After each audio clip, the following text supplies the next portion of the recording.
En Ukraine, les débats sur la formation d'un gouvernement de coalition sont vifs. 3 jours après la tenue des législatives, alors que le décompte des voix n'est pas encore tout à fait terminé, le Premier ministre sortant, Yatsenyuk, sûr que son Front populaire est en tête des suffrages exprimés, a rejeté la proposition de coalition de Petro Poroshenko.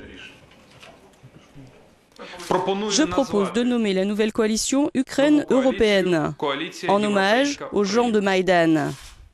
Et c'est ce que le peuple attend de nous, dit-il, que l'on concrétise l'accord passé entre l'Ukraine et l'Union européenne, que l'Ukraine devienne un pays européen.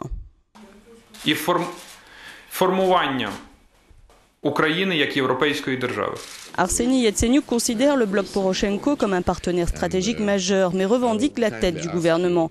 Il a appelé à la formation du gouvernement d'ici 20 jours et contrairement à Poroshenko, il a ouvert sa coalition au parti radical et au parti de la patrie de Yulia Tymoshenko. Celle-ci a déjà fait savoir qu'elle soutiendrait la coalition, mais que son parti, qui ne rassemblerait que 5,6% des suffrages, ne prétendrait aucun poste ministériel. Arrivé en 3e place, la surprise des législatives, le parti Samopomych, composé de militants issus de Maïdan, appelle à commencer les pourparlers d'ici demain et propose que le projet de la coalition soit un compromis des propositions de Poroshenko et Yatsenyuk. Selon notre correspondante à Kiev, Maria Koryaniuk, si les partis acceptent la proposition de Yatsenyuk, ils devront donner les noms de leurs candidats à un portefeuille ministériel d'ici lundi.